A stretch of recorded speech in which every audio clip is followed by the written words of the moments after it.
Hello students, I welcome you all to today's session. I hope all of you are doing good. Today's topic is gradual growth of knowledge.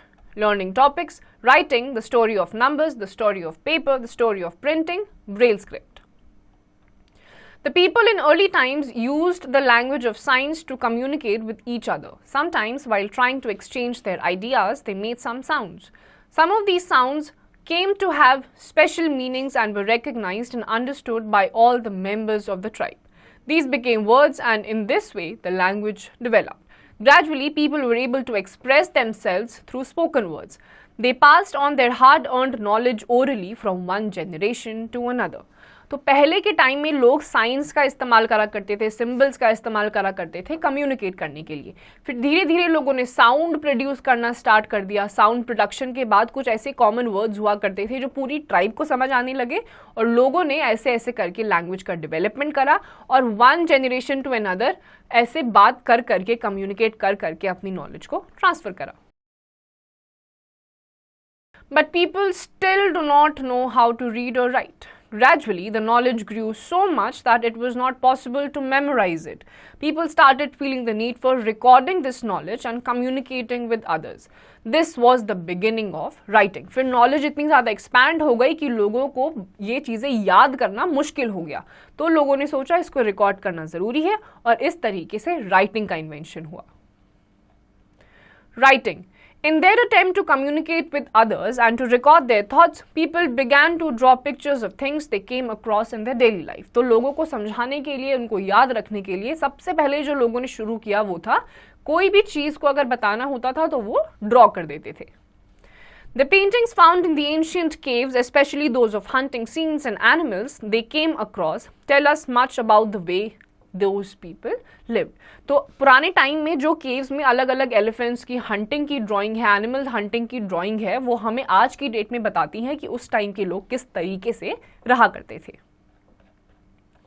Writing came into being about 5,000 years ago. The earliest writing tried by different people were mainly pictorial in form. Gradually, the pictures were simplified and made more symbolic. तो जैसे जैसे इस चीज़ का invention हुआ, पुराने time में जो communication का मेथड था वो था पिक्टोरियल, यानी कि लोग पिक्चर्स को ड्रॉ करा करते थे. फिर धीरे धीरे इन पिक्चर्स को आसानी से समझ में आए वैसे सिंबल्स में कन्वर्ट किया. Different signs for words and sounds gave birth to alphabet. The earliest known script was devised by the Sumerians in Mesopotamia around 4000 BC. They wrote on clay tablet with a sharp-edged knife. Their writing was wedge-shaped and was called cuneiform.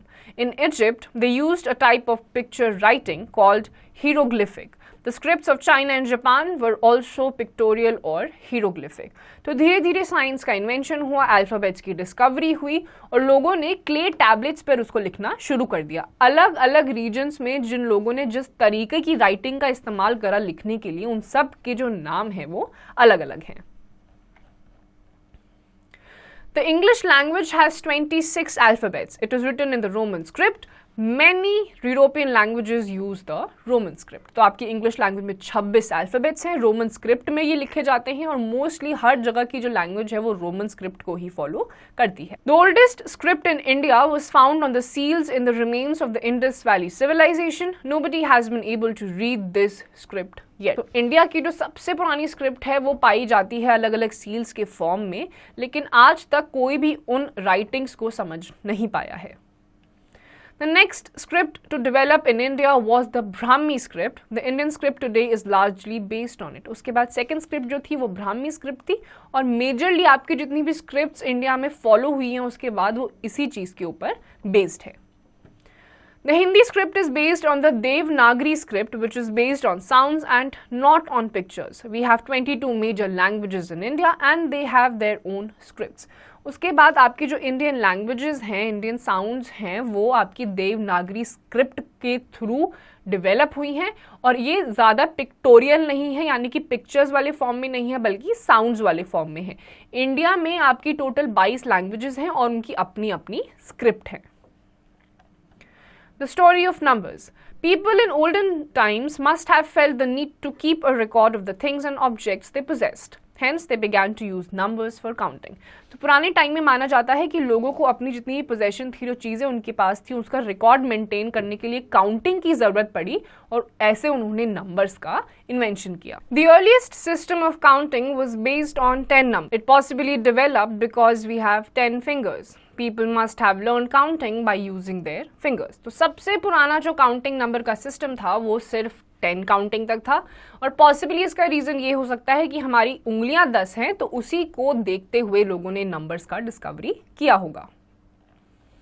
Most of the early number systems in different civilizations had symbols for 1, 10 and 100. The system of counting from 1 to 10 was first developed in India.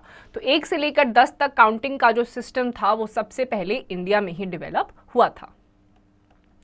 The idea of zero or shunya was also first developed by the ancient Indian mathematicians. तो zero यानी कि शून्य की भी जो discovery थी वो India के मैथमेटिशियंस के द्वारा ही करी गई है. The Arab traders carried the Indian system of numbers to other countries. The Europeans learnt this number system from the Arabs and started calling them the Arabic numerals.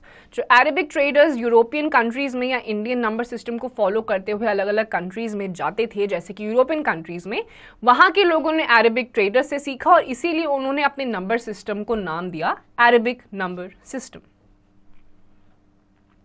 The story of paper. Several thousand years ago, the Babylonians and the Assyrians made tablets of clay on which they inscribed records which they wanted to preserve. These clay tablets were like the pages of a book. तो सबसे पहले जो Babylon या एसीरियन के लोग जो थे उन्होंने क्ले टैबलेट्स पे अलग अलग चीज़ें इंस्क्राइब करना चालू कर दिया जो उनको प्रिजर्व यानी कि संभाल के रखना था. धीरे धीरे ये जितने भी क्ले टैबलेट्स थे वो बुक के पेपर को रिजेंबल करने लग गए. But writing on the walls of the caves, clay tablets, palm leaves or silk was not very convenient. लेकिन ऐसे पेड़ों के पत्तों पर लिखना या पाम ट्रीज के पत्तों पर लिखना, क्ले टैबलेट्स पर लिखना बहुत ज़्यादा कन्वीनियंट नहीं था. In 105 AO, a Chinese Sai Lun discovered that certain plants could be broken down into fibers and pressed into sheets of paper. He is considered as the first person to develop a kind of paper for writing. और 105 AO में जो Chinese थे साई लून, उन्होंने discover किया कि कुछ ऐसे पेड़ थे जिनको काट के फाइबर्स में कन्वर्ट किया जा सकता है और फाइबर्स को पेपर में. तो वो ऐसे पहले इंसान थे जिन्होंने पेपर की डिस्कवरी करी.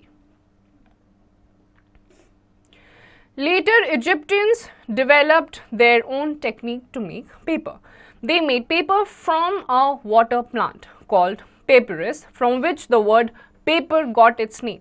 These days, most of the paper is made from the wood pulp. उसके बाद इजिप्शियंस ने अपना अलग तरीका अपनाया. ये अलग एक पेपरस प्लांट होता था, उससे अपना जो पेपर है उसको डिराइव करते थे और प्रेजेंट डे में वुड पल्प का इस्तेमाल करा जाता है पेपर को बनाने के लिए.